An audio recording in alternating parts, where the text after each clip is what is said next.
Good day, everybody. My name is Leanne Fenez from Abilities Manitoba. In today's e-learning video, I want to explore the concept of social roles. What are they, and why are they so important?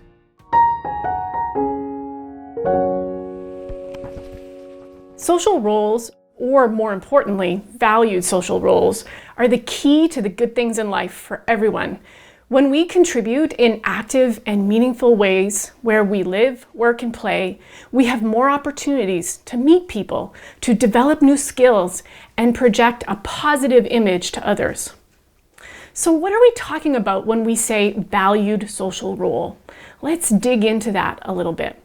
We're talking about things people do that contribute positively and involve others. These activities and responsibilities add value and build connection with other people. So they are both valued and social in nature.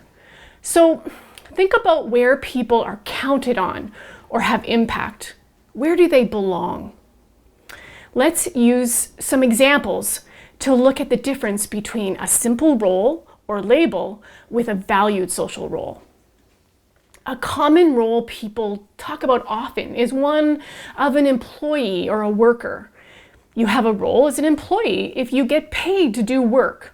However, that role becomes a valued social role when you're the employee who everyone goes to when they have a problem, or the one that cleans the kitchen after lunch hour.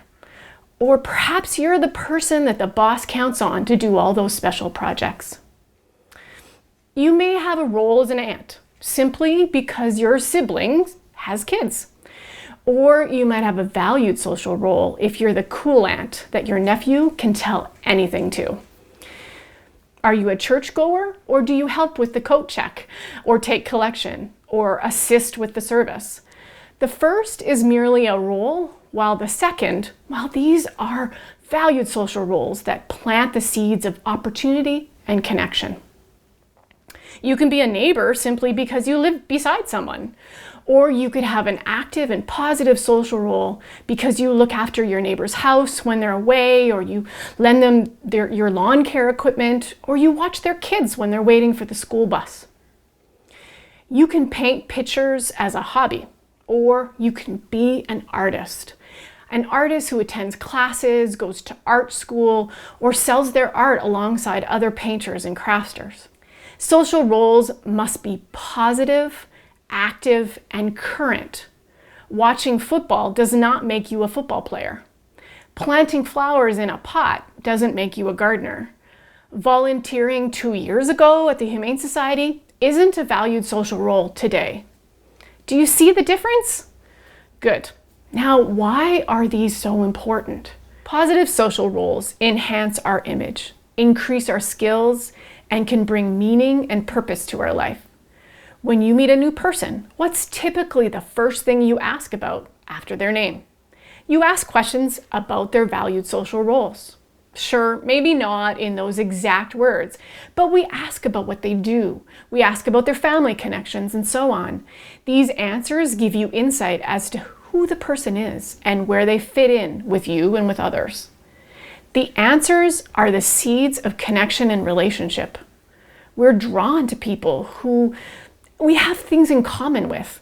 These shared experiences and roles give us things to talk about and activities to share. Having a variety of positive social roles that are valued in society increase our status and reputation. Conversely, holding roles that are different or looked down upon by society decreases our value and sets us apart from others. Historically, people with disabilities have faced discrimination and negative attitudes from others. Positive social roles are critical to help correct this imbalance. Valued social roles fight common negative stereotypes, and they provide greater access to those good things in life: relationships, employment, inclusion, and belonging. So now that you know what they are and why they're so critical, what can you do to help plant the seeds for social roles? Well, as in all good support, we start with and are led by the person. What do you know about the person's interests, gifts, and talents? What is meaningful to the person and fills them with purpose? With this knowledge as your guide, ask yourself, where does the person spend their time? Are they passive observers? Are there opportunities for them to get more involved and to contribute? What gifts and talents and interests are currently not being used? Could these turn into social roles? A few years ago, I met a woman who had a gift of making everyone feel welcome and comfortable. She happened to use a wheelchair and she needed help to do many things. However, her support team surrounding her really honed in on this talent of hers and asked, where can this skill be valued and needed in the community? Well, it didn't happen right away, and there were many, many bumps along the road. The woman was introduced to an organization that welcomed newcomers to Canada, and she began volunteering. Over time, it was evident that this role had become a deeply meaningful and valued social role for her, and she's now part of a community of people that she would not otherwise have spent time in. Her contribution has enhanced the organization's services and led to long-term natural relationships, and even a couple of summers of part-time employment for her so far. When thinking about social roles, the possibilities are limited only by your imagination. As you begin to discuss social roles with people you support, remember, they're in charge. You can't create social roles, but you can encourage, educate, support, and cheer people on. Remember that people may have limited experience or exposure and may not know what could be possible.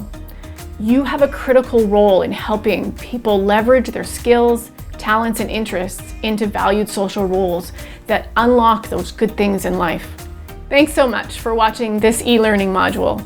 Come back soon.